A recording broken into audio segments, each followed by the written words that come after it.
here's a way to fix the mortgage crisis. But at the same time, it's the right time for this kind of thing. I think his idea is very innovative. Sometimes the simple answer is always the best one.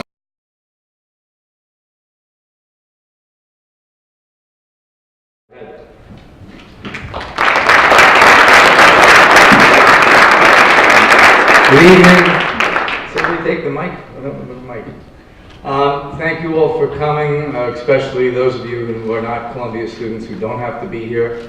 For those of you who are Columbia students, thank you for having me this evening. Let me first kind of just talk about the motivation behind how this all came about, which was sometime around Thanksgiving.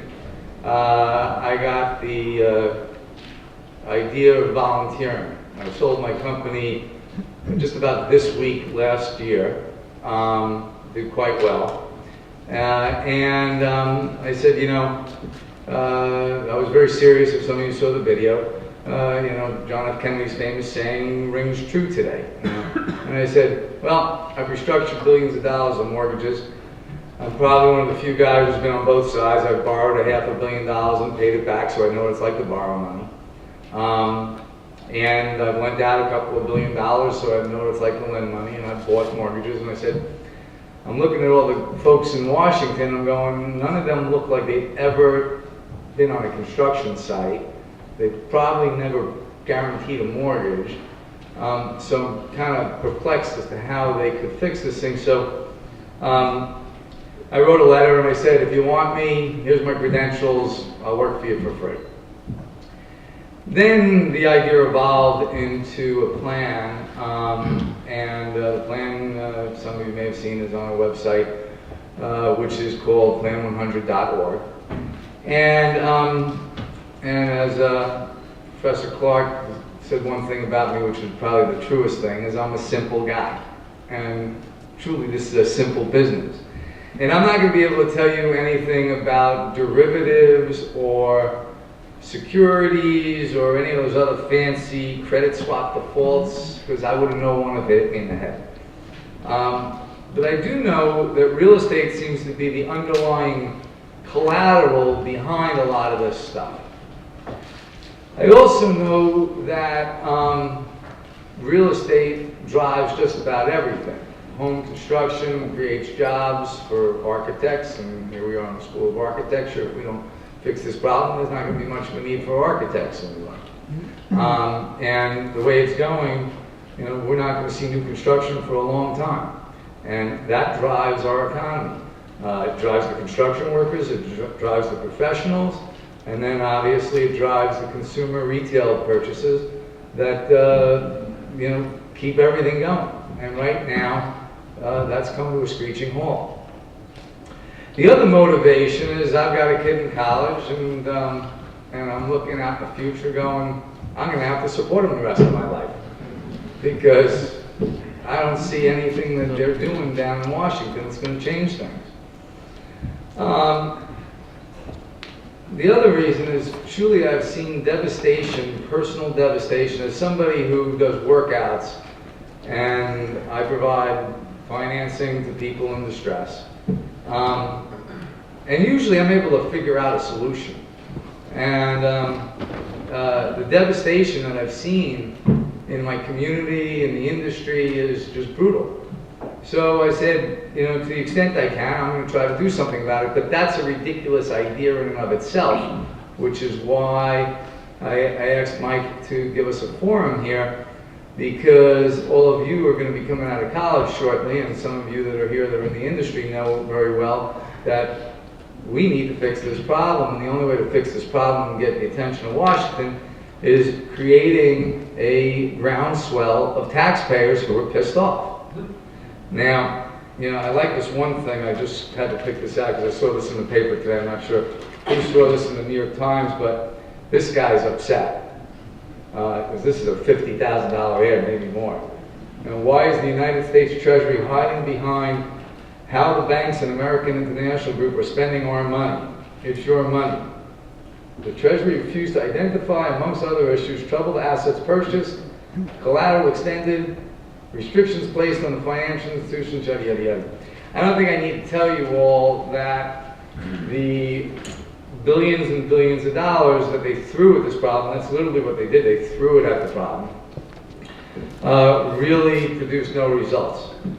And by the way, let me just back up on one thing, to be clear. I am absolutely anti and against bailing out anybody for anything. Till when they put a little desk outside the Bellagio Casino, and when I come out and they give me back my money when I lose, that's when I'll be for bailouts. Until then, I think this country was built on you make a bet, you hopefully manage the bet, and you got a brain when you're doing it. And if you win, you keep the money. And if you lose the money. And I think that's the general basic concept. And the better a gambler you are, and the more on top of your bet you are, the better you do, which is truly the foundation for this plan. So, I don't think we need to go into a whole lot about the recent activity of the government. We know that on the surface they've told us they've thrown $350 billion at it. I don't think that's the real number because, you know, when they take a failing financial company and they give them a couple of billion to make it a bank, the next thing they do is they go to the Fed window, which I think the American public thinks is this little old lady with glasses behind some bars, and they give out billions and billions and billions. So whatever they've given out under TARP, rest assured, those institutions then the next day went to the Fed window opened up and they said, give me 10 times that amount of money. So I don't think the American public, and certainly I don't know how much has really been thrown at this. And I don't know what we got out of it.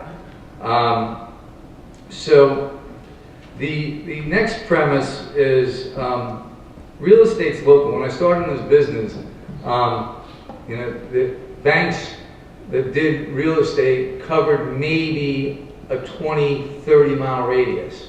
Maybe with some big regionals that covered half a state. The great builders that I knew coming up when I started this business in '80, they only covered a couple of towns. And even your big New York builders rarely went to Washington. I mean, Florida was the sixth borough, so that kind of had an exception. But for the most part, if you built in North Jersey, you built in North Jersey. And if you built in St. Louis, you built in St. Louis.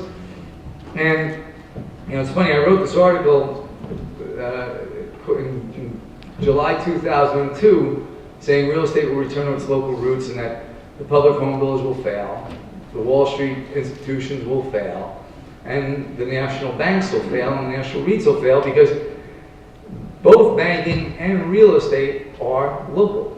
And you can't, the bigger your company gets, the further away the entrepreneur who starts it gets from what made him good or her good to begin with. They started something and they were hands-on. And as you get further and further removed, it's harder and harder to replicate that entrepreneurial spirit and capability. So, long story short, I created this plan. My objective for this evening is to hope that the students of Columbia take it and run with it, because I can tell you for a couple of people that work on my team, my associates that are here, they're kind of almost tired of hearing about this plan and like me to go back to work. And I'd frankly like to go back to work too, though there's not a lot to do because we have one problem. Without naming the bank, though, I was at a bank last week going through a list of their bad assets. When I gave them a bid, they said to me, why should we take that bid? The government's going to overpay for our assets. So they're going to take our money and overpay for the assets. And one last thing, before I get into the plan, the only way this plan works is if the government sends out a message that it's over. You see, right now you have no market. I mean, I've got a bunch of friends, some are here, that are managing, you know, 50s and hundreds of millions of dollars, and they can't buy anything because there's nothing out there to buy from the banks. You can't buy a piece of real estate because the banks own the real estate de facto because the mortgage is worth more than anybody wants to pay for it. So, this is a pretty brain-dead plan, which is dependent on people. Now let's see if I do this part right.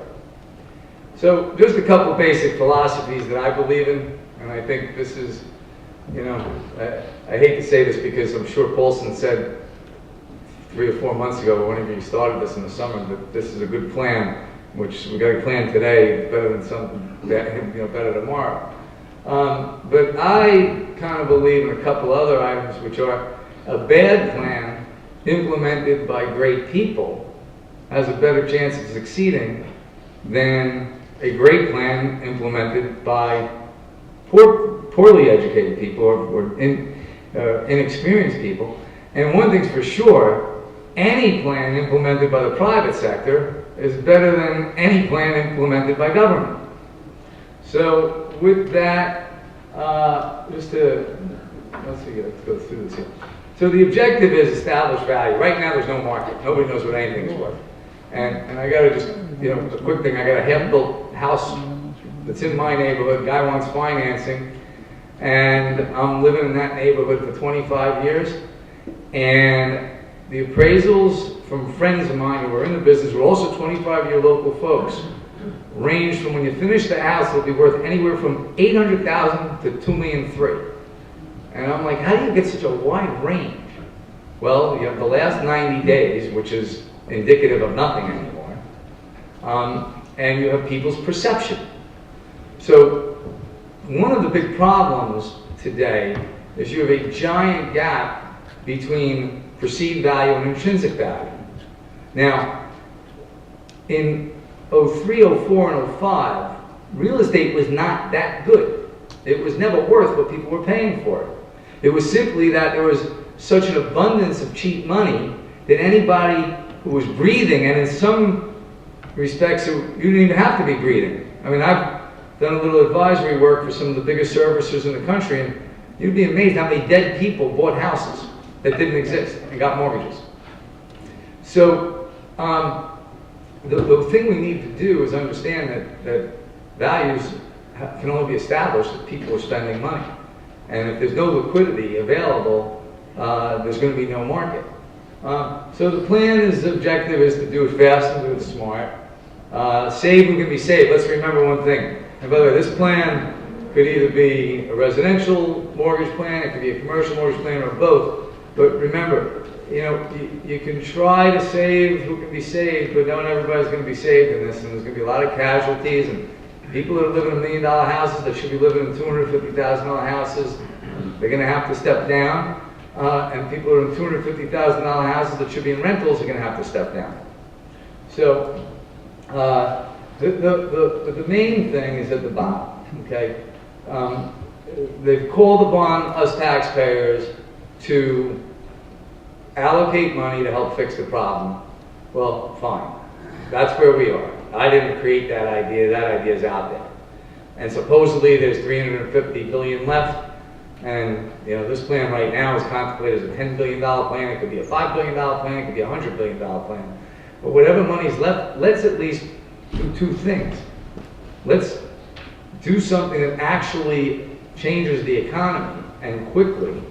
And let's do something that doesn't let those, particularly the big institutions who cause this problem, unfairly profit. So, Plan 100, now let me just come up with for a moment the name. Like anything else, when you're doing some kind of a campaign, I had to come up with something catchy. So it just seemed natural. 100 managers, 100 million each, 100 days, 100 miles, all sounded good. And obviously, this is subject to a whole lot of things. You know, if you're in Idaho, it might be a 500-mile radius. And if you're in New York City, it might be a 10-mile radius. But I think you'll get the general concept. So, 100 investment managers. Now, I ran a fund. We were North Jersey based. We predominantly invested, frankly, within a 30-mile radius was probably half of our concentration. The principals of the firm were 10 to 20-year real estate folks, not financial engineers, or real estate folks, people that actually knew real estate.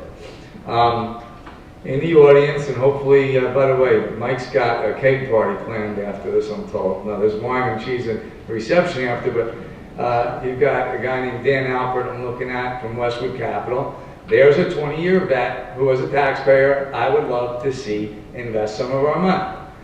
There's a guy in the back row, handsome, tall dude, Percy Pine. Okay, Percy's been in more real estate wars. I'll just say it's 20 years because you wouldn't think it was the 30 or 40 he might be in real estate, but there's a guy who has been in real estate forever. There are tens of thousands out there that would, if they're given our money, would treat us like an investor. So the plan is really simple. Don't give anybody $1 billion. Give them $100 million. See how it goes. The compensation for them would be predominantly reward-based. You know, my investors used to tell me, after you make me 20%, rob me all you want. So I got the same philosophy. If, as a taxpayer, these folks can take our money, stimulate the economy, and make a return of 20%, they should get rewarded, because right now, the $350 billion that went out the door, we ain't gonna see back. Evaporated, gone. You know, I think we could confiscate the $1,500 garbage pail that the guy from Merrill had. And that's about all we're going to get back. So what have I missed about it? You know, you come up with the right criteria. Now, Leith Timulan, who's from Land Air, is a specialist in doing RFPs. Her firm did the RFP for the 9/11 Memorial, had 35,000 applicants, and they weeded it down and picked somebody. They did RFPs for Times Square. There's plenty of ways to get it done, and the fact is, if you put an ad in the paper, or the government says, we're looking for 100 managers, you're gonna have 25,000 submissions within a week. A week, you will have 25,000 applicants apply. So, you know, the one question is, where are you gonna find these people? They're out there looking for work. I mean, everybody's sitting on their hands, and there's great talent out there. Why shouldn't we tap it? This is just a rough outline of a schedule that could be achieved, reasonably achieved. You know, it takes about 30 days to issue an RFP and get responses. We could have submissions by April, engagements by May, and get the capital deployed through the summer. I mean, really, this could be something that could turn the market by the fall if the government got behind it. And again, at the end, I'm going to tell you, the only way this, if you think it works, to take it tonight, fix the plan, and then tell the world, hey, we got a solution here at Columbia University. So $100 million to each fund manager. It's a pretty simple thing. You know, you give, don't give too much, don't give too little. All the money in separate managed accounts. Now, here's one of the problems with what the government's been doing. You know, if you take a dirty glass of water and you pour clean water into it, you've still got a dirty glass of water, and you cannot differentiate between the clean water and the dirty water. Well, that's what we do with our money. Nobody knows where it is. So the philosophy is just to treat the this $100 million that you get as a separate account, as trustee for the United States taxpayer. When they make an investment, we see it. Now, how are you going to monitor it? It's simple. You're going to have quarterly audits, not yearly audits. So we've learned some things about audits from Madoff, et cetera, et cetera. You have to have audit practices, and you have to audit the auditor. So you need qualified auditors, and you know, we can deal with how do we watch our money. So segregated accounts. Oh, by the way, and a dedicated management team. So if we go back, I might have skipped over. You know, who is an investment manager candidate? Could be a small bank or credit union, or it could even be a mid-sized bank in the Midwest or wherever. But they would be required, at least in my concept, to have a dedicated management team that is outside of the bank that would manage this account for us as trustees. I think one of the biggest benefits of this is that when the private sector starts to see a market get set, and by the way, there are vulture funds being created. There are vulture funds in existence today, and there are vulture funds being created. If you talk to the ones that have been sitting on cash for a while, they haven't made an investment other than buying CMBS AAA securities making 12–15% for the past 6 months. So they're sitting on their hands, all because, going back to the very first premise, is most major banks joke that, hey, the government's going to bail us out, so I don't have to sell anything. So something about the approach to investing. I really don't care about securities, derivatives, swaps, all of that crap. Okay, and frankly, that's all synthetic, fancy stuff that, you know, is another way for people to make a buck based on a very complicated spreadsheet that nobody understands. I mean, underlying everything is just a good old-fashioned mortgage. So the permitted purchases are the purchase of loans. And there's only two things I want these people to do with the money: either buy a loan or make a loan. Pretty simple. What can't you do is you can't buy from your affiliate. We don't want you to buy securities or bonds because it doesn't do anything to help the economy. Stocks, etc. You know, it's funny when there was a New York Times article, and they were interviewing a bunch of the banks that got TARP money, and they interviewed one bank, and he said, "I think I'm just going to sit on it in cash reserves for a while." And another banker, they said, candidly, "I think I'm going to start acquiring some other companies." Well, neither of those do anything for the economy. You know,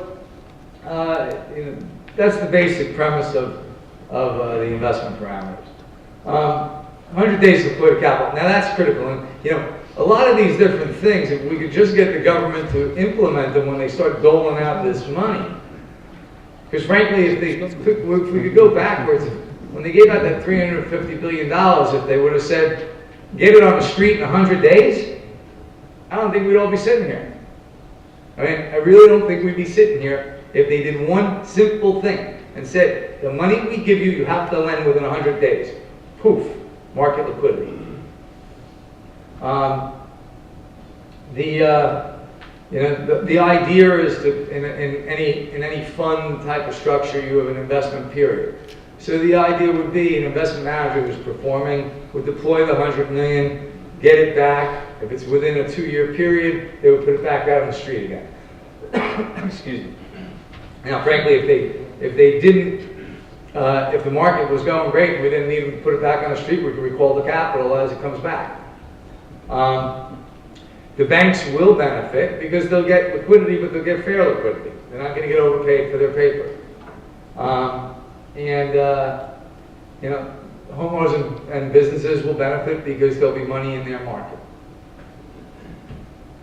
Now, the 100-mile thing, of course, as I said, is flexible. It could be, you know, 15, 20 in inner cities. It could be a bigger area in rural communities. But it's, you know, it's basic. I've been doing real estate in this area for 28 years. I'm a pretty smart fella when it comes to New York, New Jersey. You put me in Wisconsin, I'm not a dummy, but I ain't what I am when I'm in New York. Why? Because I don't know Wisconsin, I don't know the building inspectors, I don't know the architects, I don't know the subcontractors, I don't know the real estate brokers. And when you take that out of the equation, I could be a rocket scientist, and I ain't going to be that good in Wisconsin. So, you know, the 100-mile radius thing is a pretty basic concept, or the radius in general is a basic concept that, again, if you're investing in real estate, it's a local business. Now, so I've been asked, how do you actually implement this thing? Well, after right now you see there's the Plan 100 administrator. Now that could be TARP, could be a government agency, it could be a quasi-government agency, or it could be a private sector firm. Now, just by way of background, I was a builder in the South Bronx, and I didn't know anything about doing anything with the government, nor did I want to. And a lady named Kathy Wild, who is one of the most influential people in my life, created the New York City Housing Partnership. And at the time, the Bronx was burned out, Brooklyn and all the areas of the cities, the inner cities were burnt out. And she basically issued an RFQ. Now, for those of you not familiar, a request for qualifications is different than a request for proposals. Request for qualifications is just, who are you, what have you done? Proposal is a more elaborate thing with lots of room, frankly, to pick who you want. I mean, both let you pick who you want, but the RFP is a longer, tedious process. She did RFQs, and our office was in Fort Apache. And she gave us Fort Apache. And she gave us land to build 75 houses. She said, if you build the 75, you do a good job, we'll give you more. We ended up building 1,000 units, but not outside of the Bronx area. And they picked somebody for Brooklyn, they picked somebody for the North Bronx, they picked somebody for Harlem, and it was the same basic premise, and it was the most successful housing program in the history of the country, I think. So it's the same concept. That Plan 100 administrator issues the RFP and then oversees the investment managers, and does two things. One, oversees them, and then two, runs interference. And the Plan 100 administrator would also have its own general counsel and an auditing firm to oversee the auditors and the council and all the activities of the various investment managers. To kind of keep following through on the local concept, as opposed to running it from New York or Washington, you would then have regional teams, so that in the southeast and the northeast. The point of this slide was to just point out nobody's getting rich. And by the way, this is how it would have to be staffed. You couldn't staff it with 2 people. Okay, so because the whole idea is to make sure the money is properly overseen with proper due diligence and proper asset management. So, conclusion, I think only Main Street is going to be able to establish value. You know, the good bank, bad bank thing, and the government's been talking about, you know, we'll take their bad assets. Well, this is actually that. This is the bad bank. But it's a bad bank with a brain. You know, 2 things that the government's missing. Well, the people are talking about in the paper, but nobody's really highlighting it, is what do you pay for a mortgage on a house in Ohio? Well, I don't know. I can tell you what you pay for a mortgage on a house in New York and New Jersey pretty quick. But only a guy in Ohio is going to really know how to price the mortgage on a house or a shopping center or an office building in Ohio. So that's one part. But the second thing is, after the government buys these mortgages, you've got to wake these babies up in the morning. You've got to talk to them. You've got to, hello, and we sit down. I mean, one of the things I did, I worked for one of the biggest services in the country doing an advisory job. I went and knocked on 100 doors. I literally said, hi, I'm from the bank, we're foreclosing on you want to talk? You know, I got chased down the block a few times with a bat, but I had donuts and coffee with me every time I went. And once I got in the house, it took 15 minutes to solve the mortgage. It was either, here's $5 grand, and you got 3 months move, or can you really afford this payment? Okay.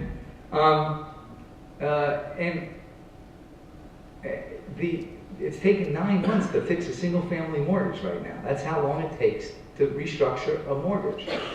And half of them are going into default. And that's because they're all done remotely, through forms and forms and forms. If you're a homeowner trying to restructure your mortgage, you pull your hair out. You never get the same person on the phone twice. And now the government's going to take that, and that's private sector running servicing. So, you know, I think that the basic premise of this bad bank the government's talking about, we're going to end up with it, but let's do it intelligently. And then let's treat us like we're a hedge fund investor. Actually, treat us a little better than a hedge fund investor. There's a lot of secrecy in hedge funds.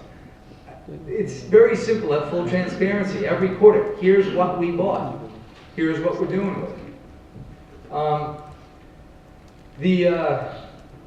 The programs, as I said at the beginning, I'm a real simple guy. It could be 50 fund managers, it could be 1,000 fund managers. It could be 100 in the residential sector, it could be 100 in the commercial sector. But I know one thing. I know Washington has got the money they're trying to genuinely figure out how to solve the problem. And of course, like anything else, there's lobbyists all over the place persuading them to do what the lobbyist clients want to do. Which, by the way, just one point, without mentioning any names, I've called probably 20 politicians. The only two most common responses I've got from politicians: "Are you coming to my fundraiser?" Or, "Let me introduce you to my friend the lobbyist." So to date, I've spent all the money creating the website. I just launched a national radio campaign, which started today. I'm going to kick this can for another month or so. But this is not my plan anymore. The idea of creating Plan100.org was to turn this over to whoever wants it. I'll never get through the judicial process anyway. If I ever got in front of the Senate committee, they'd never let me in. So it's not something I'm looking for a job. I'd frankly like to go back to work. But I'll be damned if I'm going to stand by while the government just throws our money down the tubes and have my kids and your kids paying for this for the rest of their lives. So, I guess, did I cover just about it? Did I go right? I'm sure. Oh, and by the way, there's one other. The banks, there's going to be one other issue. If they do this, and I told you they have to send a message to banks, no more bailouts. They are going to have to deal with the issue of giving some flexibility in bank liquidity ratios in order to let the banks sell the paper at the discounts they have to sell at and take the hits. Now, you know, what Washington's got to start doing is treating the little banks better than they treat the big banks, because frankly nobody even knows what the big banks' liquidity ratios are these days. So with that, I will open it up to questions, and then, then we can have the cake party in about 20 minutes. Okay. I'm curious to know, have you thought about the life of the fund? How long it can be, like at what point do they have to sell the assets back to the market to get the return back to the tax? Yeah, the whole idea of opportunistic investing is to hold the asset for as short a period as possible. So, you know, if we're talking about a commercial asset, we're talking about and a residential asset, same thing. Can the borrower be saved? Now you have to remember the other reason why none of this cookie cutter stuff works that Washington wants to do is there's no two borrowers the same, there's no two assets the same. So to answer your question, it's the shortest period of time to turn the asset into a performing asset. So, you know, by way of a very simple example, and this is the business that we do, and it's the business that's out there. You know, there's a $300,000 mortgage on a house that's worth $250,000 today. You buy that mortgage for $200,000. The next day you knock on the door and you say, "I want to sit down and talk to you. What do you want to do? You want to move? Great. Here's $5,000, move. Resell the house for the $250,000 it's worth, and we got our money back with a profit." Right? The other option is, well, my house isn't worth $300,000 anymore. I can't see the logic in paying the mortgage anymore. Or combined with, I lost my job and the house is worth less. Well, look, we bought the mortgage for $200,000. You know, as an investment manager on behalf of taxpayers, I'm mandated to do something decent when it comes to homeowners. Commercial, frankly, I don't care about. Commercial, get the asset back, fix it up, put it back on the street. But on the residential side, if you bought the $300,000 mortgage for $200,000, you can restructure it to $225,000, get it current for a year, and then sell the paper off to an investor or an institution. So, you know, the time horizon that I see, as I outlined, I think is 2 years. And I think a decent investment manager will be able to turn that money twice. So, did I answer the question? Other questions? How many cities would the plan target? I think obviously you start in the hot spots, you know, in Southern California, Arizona, Nevada, Texas, Michigan, Ohio. And if it works, you can obviously expand it. I mean, the plan is about the most simple brain-dead concept, is if you really want to fix Columbus, Ohio, by the way, don't just put one investment manager in Columbus, Ohio, put 2 or 3. Because you even want them competing against themselves a little. You know, that's a market. You know, if I'm a bank and I only got 1 bid, I actually have a hard time selling it because I only have 1 bid. If I have 3 bids, that's the market for that day. So I would anticipate that you logically just go to your hot spots. And then if the plan works, you go from there. And by the way, you know, when we talk about plans, this is a war. This is an all-out war. So you don't have just one battle plan in any war. You need, the big banks, I don't know if they survive or not, but this is basically your SWAT team approach to fixing a hotspot. So, could you, as I said, you could expand it as you like. I don't know about getting hold of a foreclosure. There's so many properties on the market you do before, and it has been impossible to go to any bank and get a list. Well, one, most of the lists that are out there are garbage. In fact, there's a lot of fraud going on. From the perspective of this plan, the message is, if you are a bank and you have assets in Columbus, Ohio, that you want to sell us, the government, us, the taxpayers, then you call these 3 people. So the idea is the investment managers that we give our money to are not going to have to go searching for lists. The banks are going to have their name, and they're going to be calling them, and they're going to get inundated, and they're going to pick the best stuff. And frankly, they're going to put our money out in the best way they see fit. Way in the back there. I was wondering, do you have any of these investment managers have performance guarantees?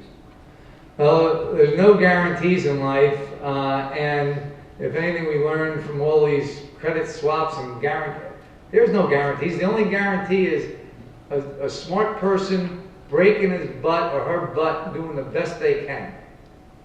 Because, see, real estate value has somewhat to do with the historical value, but it has everything to do with how it's like raising a kid. You got to wake it up, you got to dress it, you got to feed it, you got to teach it, you got to put it to bed at night. And you got to do the same thing the next day. Everybody's seen somebody on their block that let their house go to crap, right? Now, one day it might have been worth $200,000, but they didn't maintain it. So while the rest of the neighborhood went up in value, that house dropped in value. So whether it's a house or a strip center or an office building, it's the people that touch it that maintain and create its value. Sure, we'll put all the mechanisms in place to have the appropriate audits done, the appropriate documents done, but I know one thing for sure. The folks that I pointed out, like Westwood Capital and Pine Companies, and I just saw Brad Settlement, I think, came in from Lattice Capital. These are folks that I would be thrilled to have my money with. So that's the guarantee. Because one thing's for sure, we can get any guarantee when they took the $350 billion and threw it down the toilet, right? Wait, you had a question there. Yeah, in markets like where we have multiple managers like Columbus, Ohio, et cetera, how do you avoid, in an effort to deploy the $100 million, how do you avoid them artificially creating competition? Well, look, competition is important. They're bidding up the price. Oh, that's an interesting point. Frankly, the best solution would be they never actually put $1 out. Okay? No. So what do I mean by that? So there's 3 folks in Columbus, and every bank in America that's got a loan in Columbus is putting it on the street and they're bidding, right? And they never are the winning bid because the private sector sees what's going on, they jump in fast. I mean, all things being equal, as I said at the beginning, I'm not for any of this.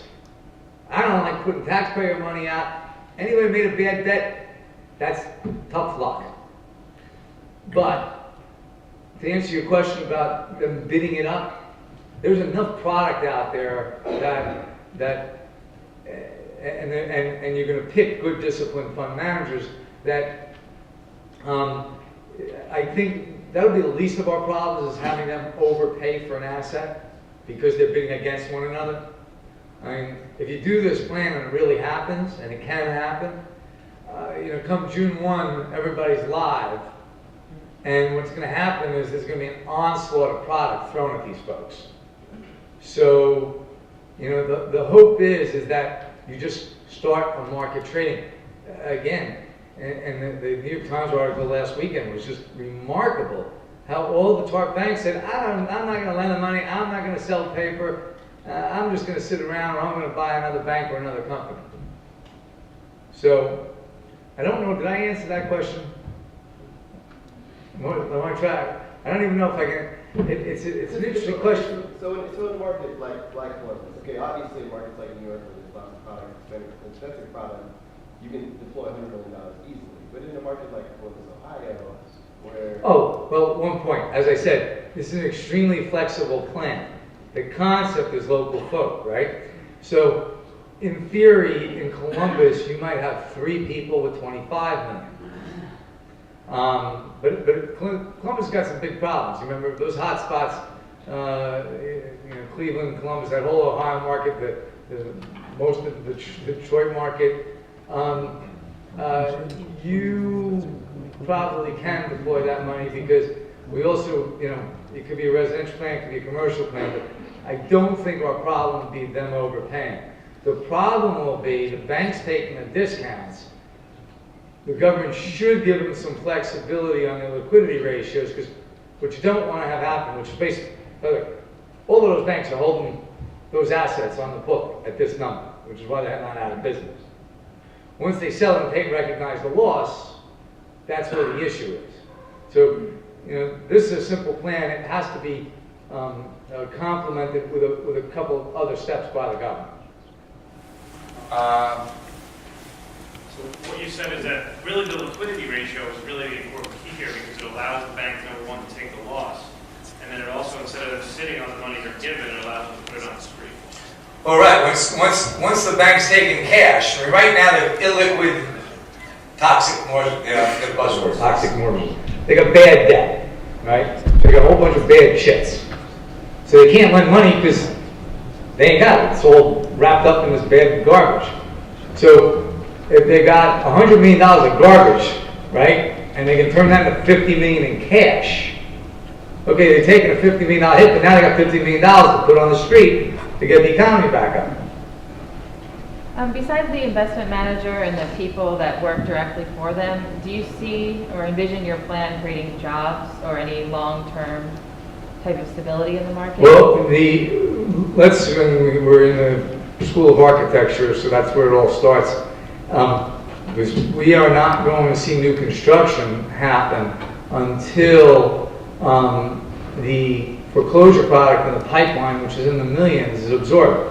So it will create jobs. Certainly, you'll have 100 new firms with 20 people in it creating jobs.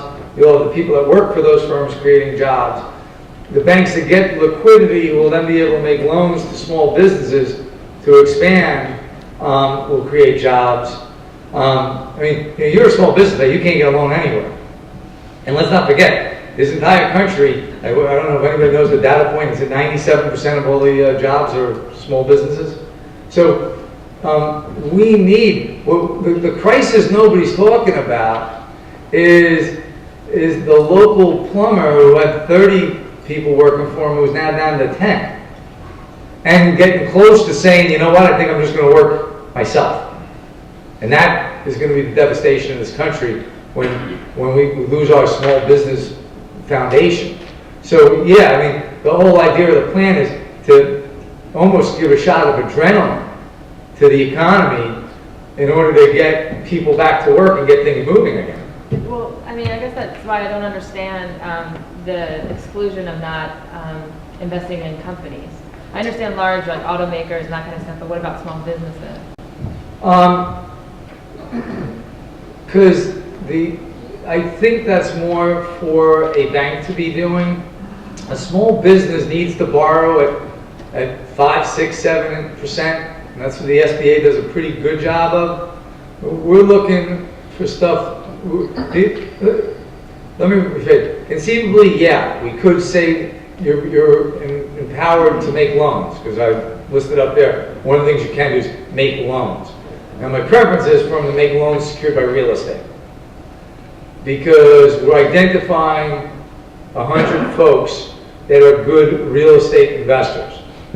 Now, if we wanted to look at another plan, same concept, and good point you raised, you could pick a number, and it doesn't have to be 100 million per, but you could say, okay, we're going to do the same thing with small business loans. What the feds will say is they do a very good job in implementing the SBA program, which has been around for a long time. That program has been peeled back substantially just because nobody's doing anything. So, I think this is like eating an elephant, fixing this thing. You can't eat an elephant, you just got to do one bite at a time. The first bite I think we've got to take is to stop the government from throwing money down the toilet without causing a positive effect to the economy. If we cause a positive effect to the economy, I think that we could see the second wave being business growth. But I don't think you have business growth because look, you have tens of thousands of half-built projects throughout the country sitting dead. So no construction workers, no architects, no engineers, no developers, no sales agents. They can't go back to work until all this foreclosure product is absorbed. So we got to absorb that product, which is both commercial and residential, because you're going to see just as bad a wave, I'm sure most of you heard, the commercial real estate sector, which is some of the biggest, richest people in the world want to bail out.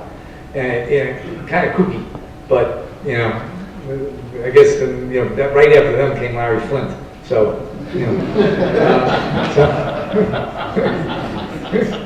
For non-performing loans, I think one of the toughest aspects to determine the collateral values. I mean, how do your investment managers determine collateral values? I mean, besides that they're being local and they're being seasoned, because if they buy something at 50 cents on the dollar, in fact, 3 months down the road, the market only support 20 cents on the dollar. Wouldn't that consider a big waste? Well, first off, I think you got to understand real estate, because I'm a guy who's done a couple $1 billion worth. I couldn't create a spreadsheet if my life depended on it. When I first started the business, and some of you have heard the term back of the envelope, there was a reason that word came out. If you can't fit your valuation analysis on the back of an envelope, then you're just manipulating everything on a spreadsheet to create your perceived value. So you could pretty much drop any, if you're from a neighborhood and you've been there 15 years, and I drop you in front of the house without doing anything other than walking through it, walking out, looking left, looking right, you should be able to come up with a reasonable value. And that's the kind of investment manager you're looking for. Because in this particular market, the past 3 months doesn't matter. You're making bets.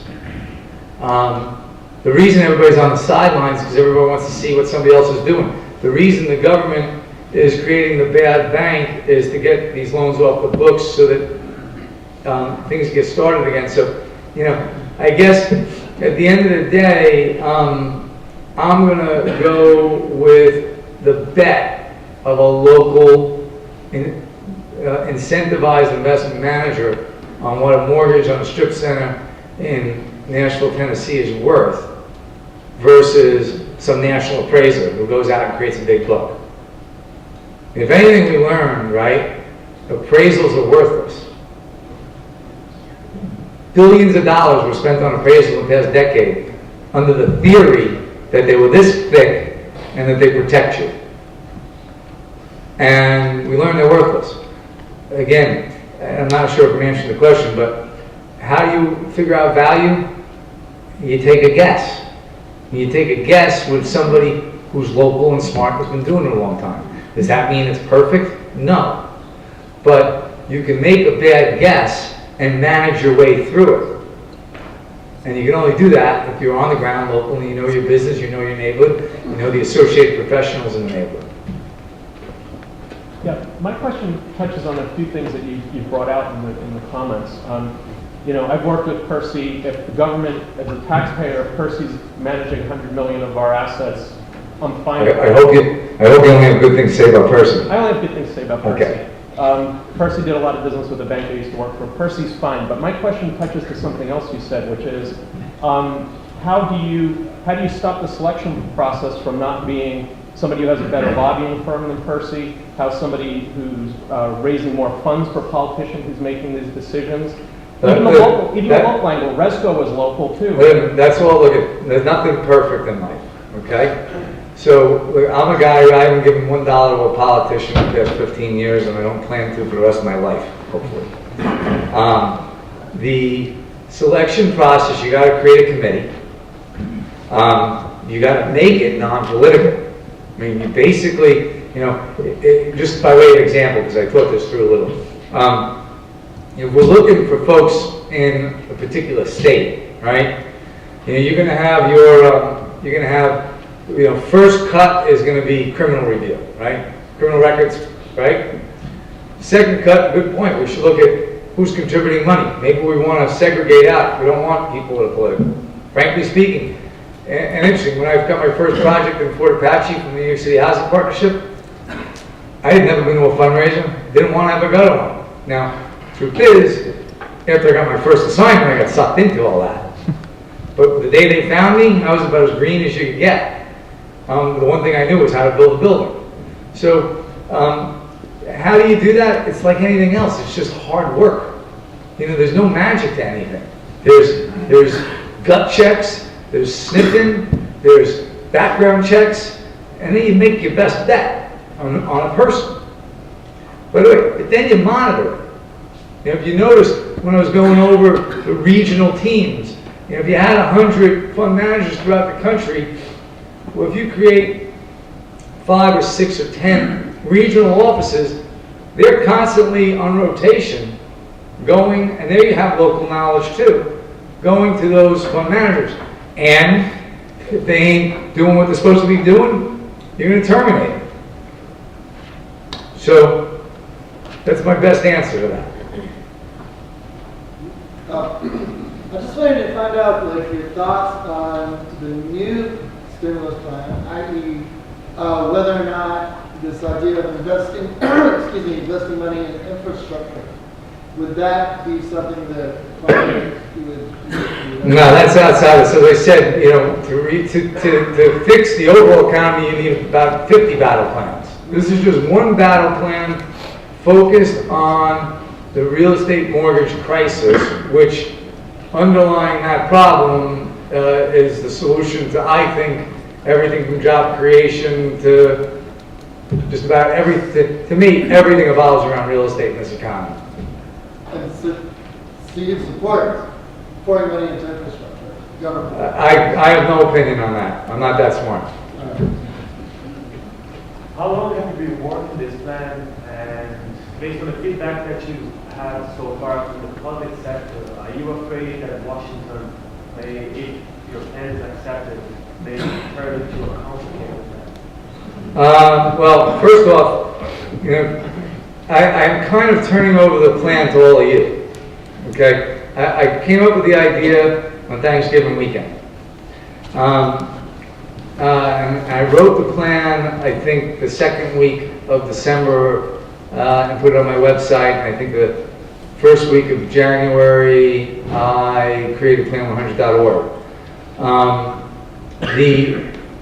The only way this thing even has a remote shot of getting recognized is that there's a groundswell of taxpayers like this guy who's spending 50 grand a day saying he's pissed and stop wasting my money. So, as I told you, truthfully, the only response I got, I went down to Washington for a day to meet a bunch of politicians, and the only comments I got was, how much have you contributed to me? Or let me introduce you to my friend the lobbyist, neither of which I'm interested in doing. So, basically the message of tonight is, this is your plan now, I gotta actually go make a living, because I got some of my associates who'd like me to start doing work again. Now the reality is I have a double-edged sword there. You can't do good work right now. Because if your business is buying bad debt and fixing it, and let me tell you the worst part about what's going on, Not only are they not selling it in tongue-in-cheek saying the government's going to overpay me for it, but if you're in the business of fixing troubled real estate, they're not interested in putting any more money into it either. So you've got a very interesting problem, unlike the RTC days when they moved it out fast. Right now, everybody's just hanging out waiting. And in the meantime, you know, I mean, how many people, I don't even need to put a show of hands, but how many people know 10 friends that are laid off or 10 friends that are being foreclosed on? And it's just ridiculous. And we got guys who are CEOs of companies buying $80,000 rugs with TARP money. If that doesn't outrage you, I don't know what will. I have a question, and it touches on what you just said. The banks right now are sitting on a lot of this real estate that they know is bad, and they're waiting for the TARP money. What do you think, how do you think they're going to be pushed into action to actually unload this debt? Real simple. I mean, if here, if your parents always bail you out of trouble, you're going to keep getting in trouble. It's that simple. So, Daddy Warbucks, U.S. government, which is supposed to be us, is going to keep bailing everybody out. You know, no plan has a shot. And we're going to be, you know, I don't know if she's here. There's a nice bartender I know. Are you here? I don't know if she made it. This nice bartender was listening to me talking about this plan, and she goes, I worked for 15 years at XYZ Bank in the mortgage program, and as a vice president mortgage operation. I got terminated with 2 weeks' notice after 15 years of work, and all my bosses are still there collecting big bonuses this year. I don't know, that pisses me off. Pardon my French, I don't know if you're allowed to say that in Colombia. I would like to thank all of you for coming. We do have a petition. There is a website. You know, if you think what you heard sounded good, tell a lot of folks. I do need to thank the folks from Herrick Feinstein who've been acting as a pro bono general counsel for us who's sitting over here. And there's been lots of folks that have contributed, and I just want to thank you, particularly thank you, sir.